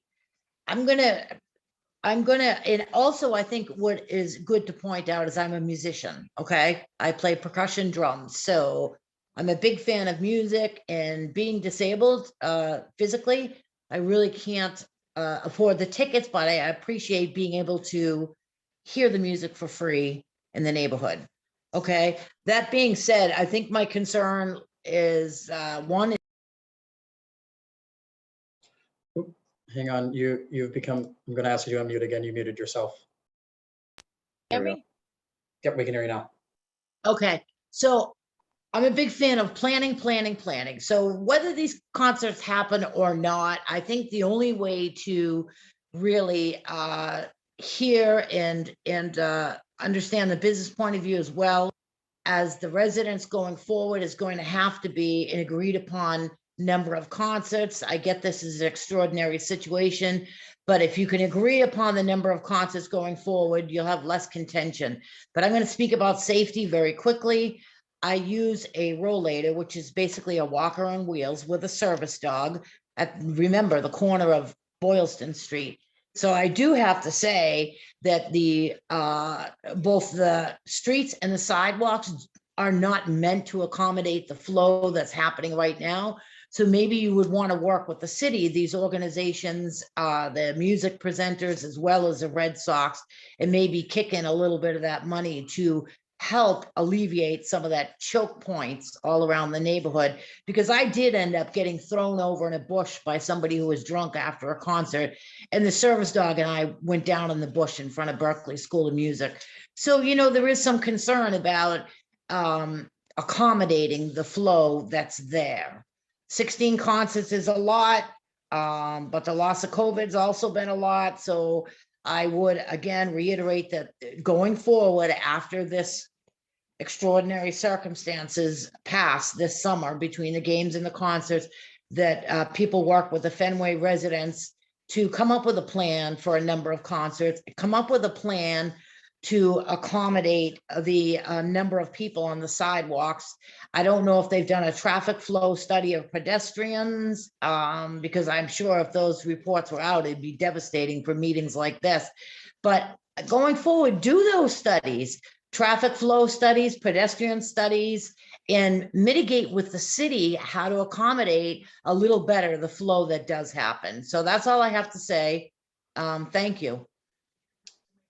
Thank you very much. And as I stated, that is the last name we have signed up on our list. Before I turn it over to Mr. Friedman and then Executive Director Joyce for any closing comments, I would just like to ask if there's anyone who has not yet testified who wish to do so. If so, please use the raise hand function so that I can identify you and call on you. I see Helen Cox here has raised her hand. I will unmute you. You may testify when you're ready. I have lived in the neighborhood since 1958. I'm very puzzled as to why the sports group is reluctant, or the Red Sox, whichever it is reluctant to have an agreement, a written agreement with the community, which City Councilor Kenzie Block has suggested and proposed, and others in the neighborhood would like to see. I don't understand that. Why they were reluctant? Why? Secondly, when you have 16 concerts, it means, from my understanding, is that every single weekend in the summer is gone. So really what we're talking about is a quality of life stuff. Every single weekend in the summer. That's my understanding of what 16 concerts would end up doing.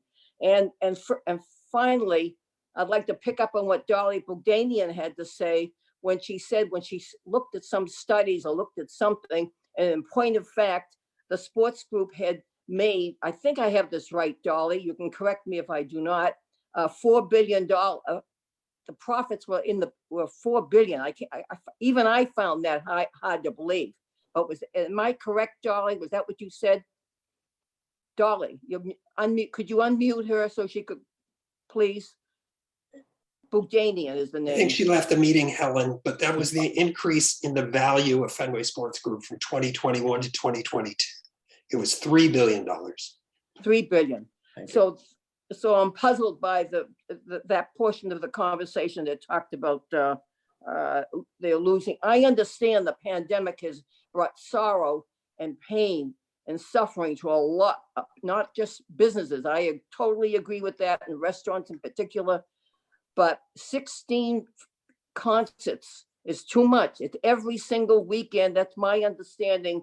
Christian, is that correct from what you had to say? It's something I read that you wrote. That takes up every single weekend. So Yes, that's that's about correct. all I have to say. That's about all that coupled with, I'm going to repeat, I do not understand what the sports group, whatever it's called, has against having an agreement with the community, a sit-down agreement. And I'm sure our city councilor and other leaders in the Fenway would be very happy to sit with the two groups, the Red Sox and the sports group, and draw up something reasonable. That's about it.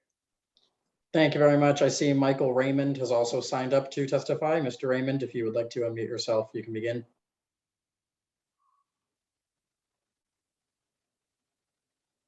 Mr. Raymond, are you with us? Yeah, I'm here. I just wanted to keep it real short. I made a couple comments in the chat. I did formally submit a full testimony via email.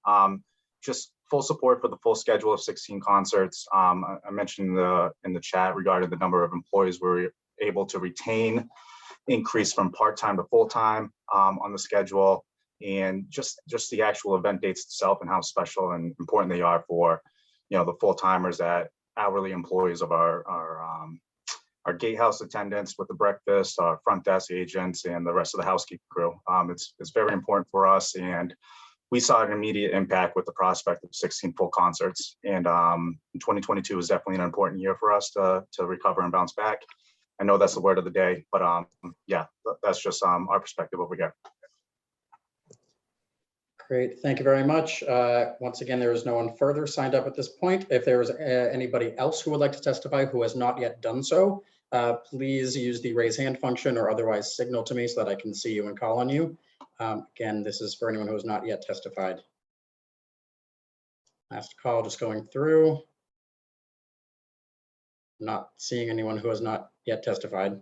So in that case, Mr. Friedman, you have heard a lot tonight. We would like to give you an opportunity to address some of the testimony you've heard and make any closing remarks if you so choose. Thank you. I'd very, very, very briefly like to thank everyone here. As I said, when we may disagree on issues, we certainly listen and we try our best and respect you. Just two quick things. We do take seriously this question of life safety and ambulance and transportation issues. Every year we do have an independent engineering group do a traffic study. We submit it to the city. We work with a Cataldo ambulance. We have close relationships with the medical providers. It's not to diminish the issue, but it's something that's very much of importance to us. And if we thought for a minute that conditions were imperiling life, it's something that we would do everything we can to address. So it is an issue we take seriously, and it's not something new for us. And the second thing I'd quickly like to address, although tonight's hearing is about our concert license application and not the separate issue of a longer term agreement and all these issues, I'd like to address Helen Cox's question. And to be very clear, the Red Sox and Fenway Sports Group are not reluctant or against discussing the concept of a longer term resolution and a longer term approach to these issues. In fact, quite the contrary. Claire and Sonia and I have personally had lots of conversations with many, many people on this Zoom and many people who've signed off about what an agreement would look like, what the components would be like. There have been specific ideas that would be included in the agreement that we've already adopted. And if it makes you feel better, we'll put them on a piece of paper again. But we're not reluctant to talk about these concepts at all. And we are glad to entertain the things that Councilor Bach has raised. I did say over the course of the COVID-19 pandemic that with respect to some requests that the Red Sox organization make a large financial contribution or investment, which again is not an issue for this licensing hearing, but on that particular issue, it wasn't a very good time to talk about that issue in the middle of the pandemic when we were laying off our own staff and trying to figure out how to just survive personally as a business. And frankly, we were spending our time setting up a COVID vaccine clinic. So some of those issues weren't the best time to talk about during the height of the pandemic, but You know, it would make us thrilled if we could find a win-win-win that makes people here feel that their needs have been concerned and addressed. And while that's not the subject of tonight's decision before you, Director Joyce, we appreciate all your time on that. And as I said, you have my cell phone in the chat, and we're glad to continue what's truly been years of discussion about these issues. Thank you very much. And Executive Director Joyce, I would like to offer you the opportunity to make any closing remarks if you have any. Sure. I just want to defer to Councilor Bach in case she has something else she'd like to say, because she just turned her camera on. I wasn't sure. Oh, thank you. No, Madam Chair, I just wanted to thank everybody for their testimony. I've been on for the entire time and listening to everyone, and I just really appreciate that, and appreciate you and your staff for holding this hearing, and also for your attention to all the comments written and voiced today. Thank you.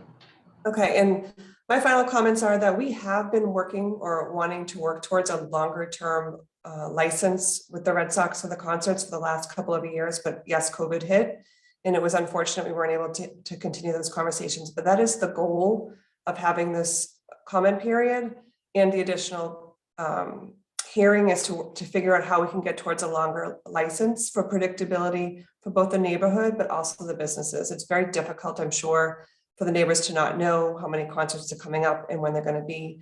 It's equally difficult, I'm sure, on the Red Sox side to actually, from a business perspective, to plan. We don't have to get into that tonight, but they are also the only venue in Boston that does not have this, that has to go through this every single year. So we are looking for predictability for both sides. We are looking for an agreement as far as the number of concerts moving forward that we can all rely upon. And as far as additional agreements outside of the license, that's not something I'm a party to. Great. Thank you. That is the only issue before us tonight. The Executive Director will take all of the testimony heard today and submit it over the open comment period under advisement, and will issue a written decision. Just want to close out by thanking everybody for being here tonight and taking the time to provide everything that you had to say. And thank you all, and hope you all have a great night. Thanks.